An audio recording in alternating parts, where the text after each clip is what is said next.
तो दोस्तों नमस्कार।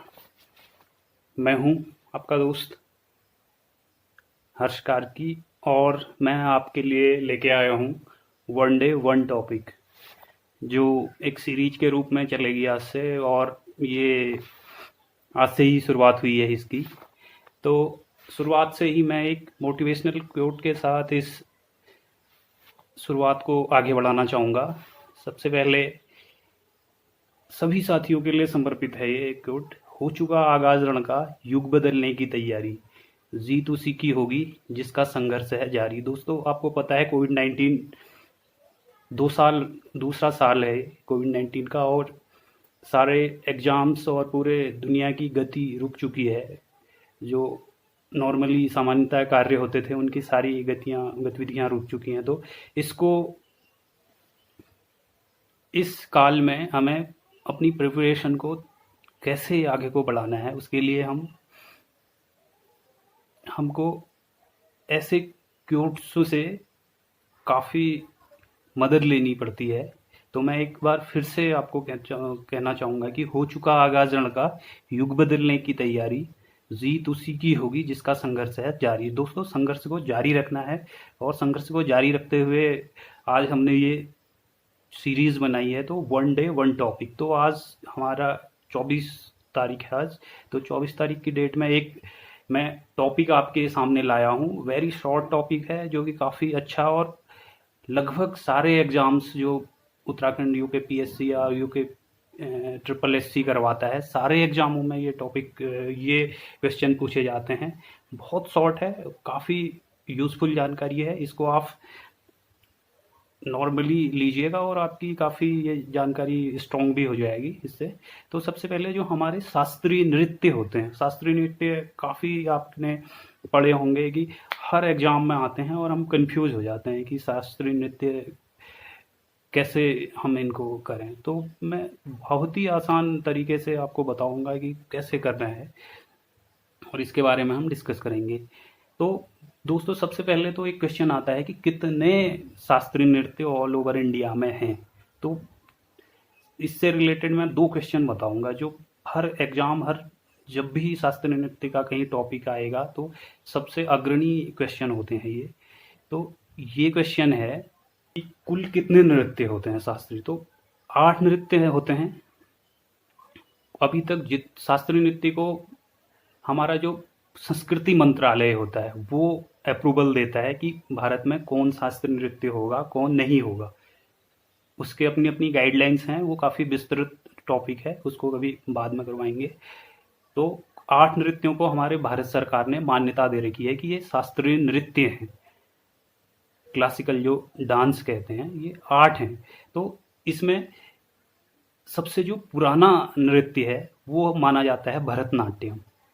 सबसे पुराना जो नृत्य माना जाता है वो भरतनाट्यम माना जाता है। और सबसे पुराना क्यों माना जाता है, क्योंकि जो हमारा संस्कृति मंत्रालय है उसने भरतनाट्यम को सबसे पहले अप्रूवल दिया है कि ये हमारे भारत का प्रथम शास्त्रीय नृत्य होगा। और सबसे अंतिम में जो स्वीकृति मिली है, जो सबसे नवीनतम शास्त्रीय नृत्य है, और ये क्वेश्चन सबसे ज़्यादा पूछा जा रहा है आज की डेट में। तो क्षत्रिय जो नृत्य है, क्षत्रिय असम का क्लासिकल नृत्य है, और ये सबसे नवीनतम नृत्य है जो हमारे क्लासिकल नृत्य में जुड़ा हुआ है। तो दोस्तों मैं 8 नृत्यों के बारे में बता दूंगा। तो भरतनाट्यम ठीक है, तमिलनाडु का है, तमिलनाडु से संबंधित है, तमिलनाडु में किया जाता है भरतनाट्यम। और दूसरे नंबर पे आता है मोहिनी अट्टम। मोहिनी अट्टम, मोहिनी अट्टम आपको पता होगा। मोहिनी अट्टम को सीधे याद करने का एक तरीका है मोहिनी। मोहिनी कौन थी आपको पता होगा।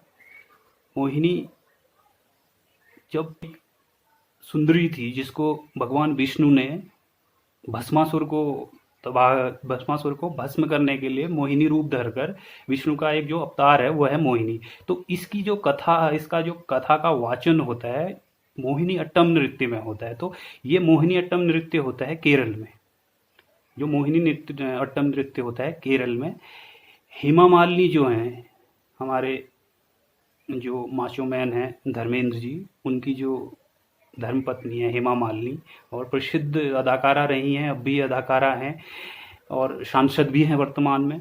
तो वो इसकी प्रसिद्ध नृत्यांगना है, ठीक है, जो महिलाओं को नृत्यांगना कहते हैं, तो ये प्रसिद्ध नृत्यांगना है। उसके बाद आता है केरल की एक और खासियत है दोस्तों, केरल क्योंकि गॉड्स ओन लैंड्स जिसको कहा जाता है वो केरला है हमारा। तो केरला में एक और डांस, दो क्लासिकल हैं केरला के, एक कथकली है, कथकली भी केरल में किया जाता है दोस्तों। ये भी क्लासिकल, कथकली और मोहिनी अट्टम केरला के हमारे दो क्लासिकल नृत्य हैं। उसके अलावा आता है कुचिपुड़ी, कुचिपुड़ी होता है आंध्र प्रदेश में। और उसके बाद आता है ओडिसी, जैसा कि नाम से ही पता है कि उड़ीसा में होता होगा, तो उड़ीसा में होता है ओडिसी। और ऐसे ही एक और नृत्य है मणिपुरी, इसको भी कभी नहीं पूछता है मणिपुरी कहाँ होता है, तो मणिपुर में ही होगा ऑब्वियसली। और तीसरा होता है कथक।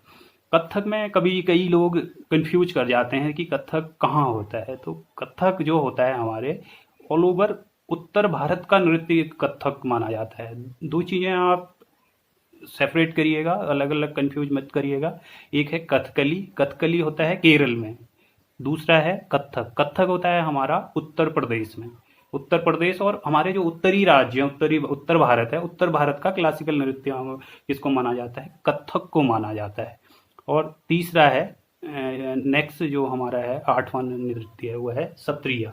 सत्रिया है असम का, असम का सबसे नवीनतम नृत्य है। अभी जो हमारे 8 क्लासिकल में जो जुड़ा है, तो ये हमारा 8वां क्लासिकल नृत्य है।